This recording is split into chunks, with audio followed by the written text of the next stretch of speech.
memerankan peran Nyi Ageng Serang ini, silakan. Makasih Mbak Maria. Assalamualaikum warahmatullahi wabarakatuh. Selamat pagi menjelang siang, salam sejahtera buat kita semua.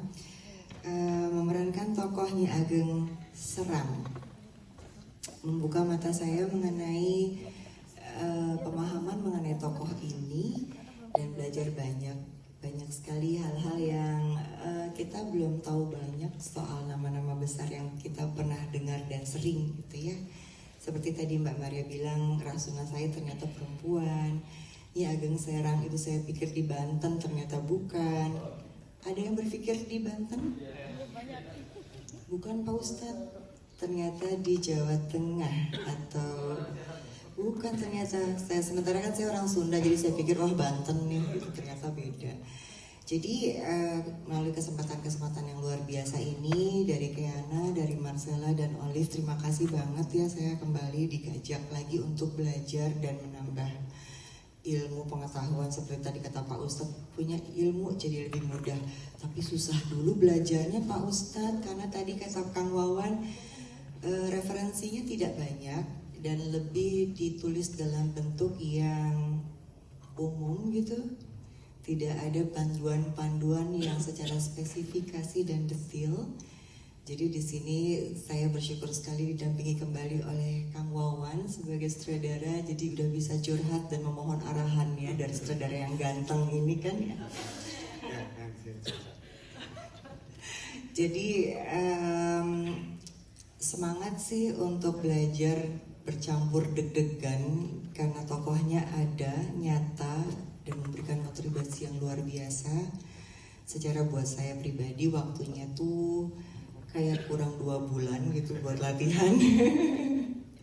Sementara yang lain udah mulai latihan. Jadi berharap melalui tokohnya Ageng Serang ini bisa memberikan membuka mata kita bagaimana perjuangan dan kenapa ada namanya Ageng Serang di entah di jalanan, entah di gedung pertunjukan di pasar festival ada gedungnya Ageng Serang dan hal-hal lain gitu, karena memang mungkin niatnya membuat Gen Z, tapi yang bukan Gen Z aja juga rasanya perlu tahu lebih dalam gitu mengenai tokoh ini. So mohon doanya teman-teman media melalui tulisannya, mungkin ada yang bisa ikut membantu supaya kita bisa sama-sama memberikan yang terbaik untuk mengenalkan tokoh-tokoh yang luar biasa ini. Terima kasih. Wassalamualaikum warahmatullahi wabarakatuh. Tes, oke. Mbak Maudi terima kasih. Sama banget nih. Izin Bu Produser, saya mau ngelafal sekarang aja boleh gak? Dilanjutkan sama yang lain ya, saya mau latihan dulu aja deh, deg-degan banget jadinya.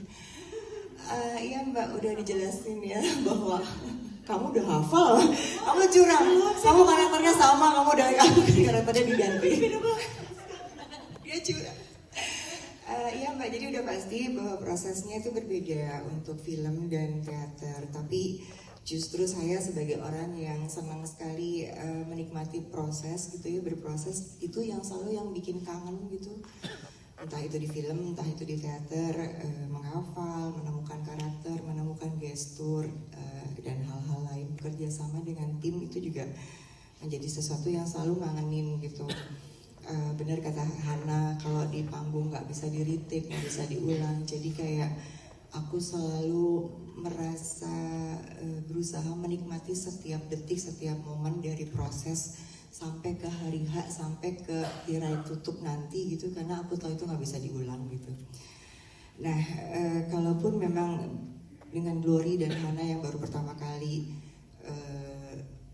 memerankan dalam monolog di panggung, buat saya setiap project dalam seni panggung itu sama aja gitu, deg-degannya, takutnya, khawatirnya, mengulang proses-prosesnya gitu. Jadi walaupun ini mungkin bukan pertama kali untuk monolog, tapi tantangan dalam bentuk konsep monoplay juga menjadi sesuatu PR berat gitu buat saya. Dan ya ini yang memang gimana ya, susah, deg-degan, takut, tapi itu yang dikangenin gitu ya, itu yang dikangenin gitu, itu yang dinikmatin gitu. Jadi panggung itu orang-orang bilang punya magicnya sendiri gitu katanya. Kalau proses seperti itu. Terima kasih. Makasih, Mbak Maudi silakan. Terakhir Mbak Marcella. Kalau aku sendiri sebetulnya aku asalnya kan memang bukan pemain panggung ya, bukan pemain teater. Jadi